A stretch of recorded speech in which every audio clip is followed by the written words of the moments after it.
እኔ ችን የመሰለ እህቶቻችን በየተራ ደግሞ ሌላ ሰዎች እኮ እንደዛ ያደርጉ እንደ ሀበሻ እኮ ክፉ የለም ነኝ የምትሉ ሴቶች ከዚህ እህታችሁ ተማሩ ማለት ነው። ገባችሁ አይደለ? እናንተ ለነገሩ ቢነገራችሁ ምንም አሰቡ። እንደዚህ ካልጠጣችሁ ወይም ደግሞ ብትጠጡ ራሱ አይገባችሁ። እንደዚህ ራሳችሁ ላይ አናታችሁ ላይ ሳይደርስ አትማሩ ማለት ነው። ለማንኛውም ተጠንቀቁ። አረብ ቤት የምትሰሩ እህቶቼ ብዙ ጊዜ ፓንታችሁን፣ ሞዴሳችሁን፣ ደማችሁን፣ ሁሉ ነገራችሁ ተጠንቀቁ። የምትበሉት ምግብ ተጠንቀቁ ብያለው ነበረ ማለት ነው። ግን አትሰሙም እያልኩ ነው በተደጋጋሚ። ለማንኛውም ቀንጨባ አድርጌ አንድ ቪዲዮ አስተምጫችሁ ነበር። እህታችሁ በሰው አገር በስደት የሆነችው ነገር ሁሉ የደረሰባት ተነግራችኋለሁ። ይሄ ቪዲዮ ለብዙ እህቶቻችሁ እንዲደርስ ላይክ እና ሼር ሰብስክራይብ ማድረግ እንዳትረሱ ማለት ነው። ልጅቷ እንግዲህ ሜዳ ላይ ወጥታ ያለችው ኢትዮጵያ ላይ አይደለም፣ ሀገሯ ላይ አይደለም፣ በስደት ነው ያለችው። በስደት ነው እንደዚህ ሜዳ ላይ ወጥታ የቀረችው ማለት ነው። ልጅቷ ተመትቶባት ነው፣ አስማት ተሰርቶባት ነው ማለት ተደግሞባት ማለት ነው። ብዙ ጊዜ ሞዴሳችሁን ዝም ብላችሁ ሀተ ፊሊፒኒ ምናምን የተለያየ ሰራተኛ ካለ ኢትዮጵያን ቢሆን ብትኖሩ ራሳችሁ መጠበቅ አለባችሁ። ጠላት ከሩቅ አይመጣም። ብዙ ጊዜ ተናግሬያለሁ። ባለፈውም ላይቭ ላይ አንድ ኢትዮጵያዊ ላይ ጓደኛው የምትወዳት ጓደኛው አስመትታባት እቺ ልጅ ከምትሰራው ስራ ተፈናቅላ ኢትዮጵያ ገብታ በሽተኛ ሆነ ጸበል ውስጥ ነው ያለችው። ቤተክርስቲያን ነው የምትኖረው ማለት ነው። ጓደኛው አስመትታባት። ግን አረቦች እንደዛ ያደርጉ ትላላችሁ። አረቦች ስንቱን ነው እንደወጡ ያስቀሩት? ስንቱን ነው አስመትተው አስደንቁረው አገራቸው እስኪረሱ ቤተሰብ እንደሌላቸው እንዲሰማቸው ያደረጉ። ቤት ይጠረው። ይሄ እኮ ሚዲያ ስለወጣ ነው እኔ ማወራችሁ ማለት ነው። እቺ ልጅ ሚዲያ ስለወጣች ነው የምነገራችሁ።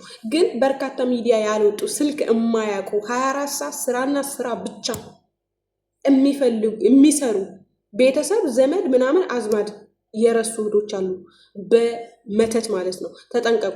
ሞዴሳችሁን ተጠቀማችሁ አይደለም ጥቅልልልል ላድርጋችሁ ቆሻሻ ውስጥ ስራ አስቀምጡ። ፓንታችሁ 2 ፓንት ነው መጠቀም ያለባችሁ ሲጀመር ማለት ነው። ካረጀ መጣል፣ ቀጥታ መጣል፣ በቃ ቀጥታ ትልቁ ገንዳ ላይ ወስዳችሁ መጣል። በፌስታል ምናምን አድርጋችሁ ማለት ከቆሻሻ ጋር እንደዚህ አድርጋችሁ መጣል፣ እንዳያስታውቅ አድርጋችሁ ማለት ነው። እኔ አሁን 2 ፓንት ነው የምጠቀመው። ምክንያቱም 2 ፊሊፒኖች ከኔ ጋር አሉ። እነሱ አያጣቸውም እንደዚህ አይነት ቆሻሻ ነገር ማለት ሀታ አረቦቹን እኔ አላምናቸውም። አልዘናጋ ወድሻለሁ እንደ ልጄ ነሽ አንቺ እኮ እንደዚህ ነሽ ነው ማለት በስ ማአብሽ በስ ኢለ በስ እንደዚህ ነው። ገባችሁ? እኔ ማስመሰል አልችልም። መቻል አለብሽ፣ ግዴታ ነው። ካላስመሰልሽ አትኖሪ። አስመስሉ ማለት የእነሱን ነገር ስረቁ፣ የሆነ ነገር አድርጉ፣ መጥፎ ነገር አድርጉ አይደለም። እራሳችሁን ጠብቁ አስመስላችሁ።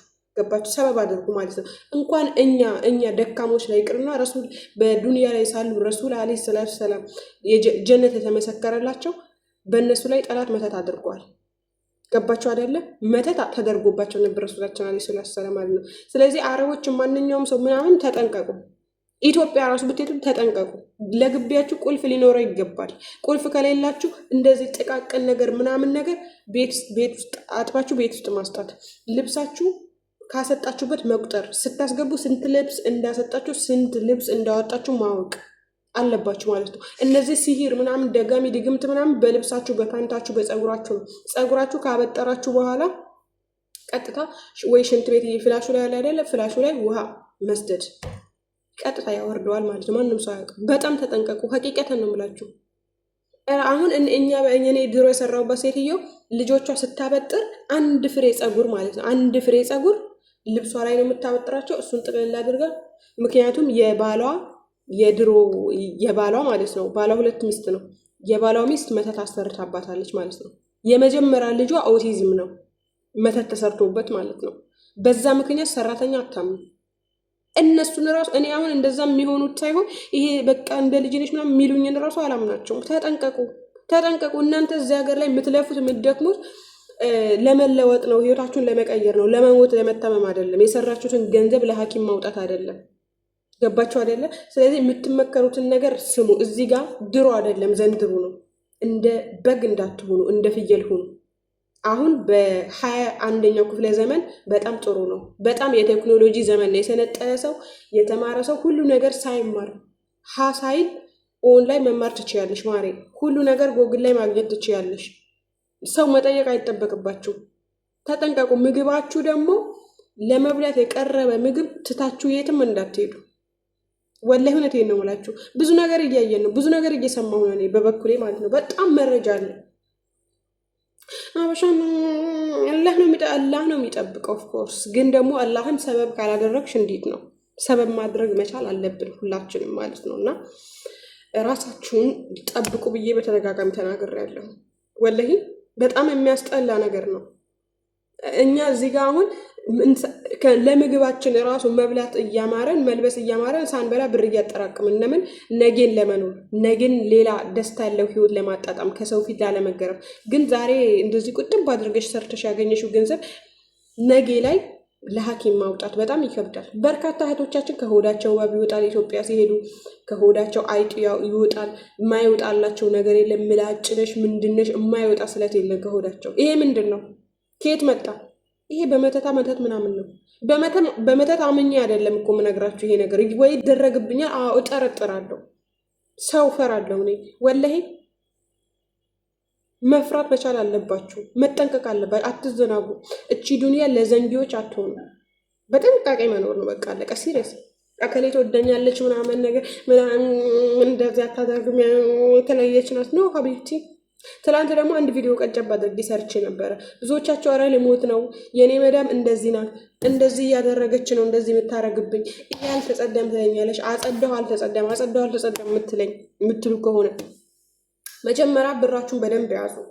ገባሽ? ብትሳፈሪ እንኳን ቤተሰቦችሽ ጋር ሳትሄጂ አዲስ አበባ ላይ ሆነሽ ሌላ ሀገር የምትሄጂበትን ብር ገባሽ? ኪስሽ ሞቅ ካለ የመዳም ጭቅጭቅ አያስፈራም። ስትጨቃጨቅ ከአቅምሽ በላይ ስትሆን ከሊ ወሊ ብለሽ ሻንጣሽን ከላይ ሻንጣሽ ፎቅ ካለ አሽቀንጥረሽ ከፎቅ ወደታች ትጥይዋለሽ ሻንጣው።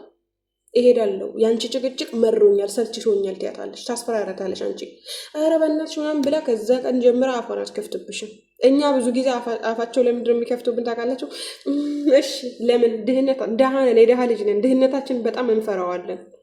በቃ ገባችሁ? ያስፈራናል። የእሷ ቤት የዓለም መጨረሻ ነው የሚመስለን። ከእሷ ቤት መውጣት ቤት መቀየር ወደዚህ ወደዛ ማለት የዓለም መጨረሻ ነው የሚመስለን፣ ግን የዓለም መጨረሻ አይደለም።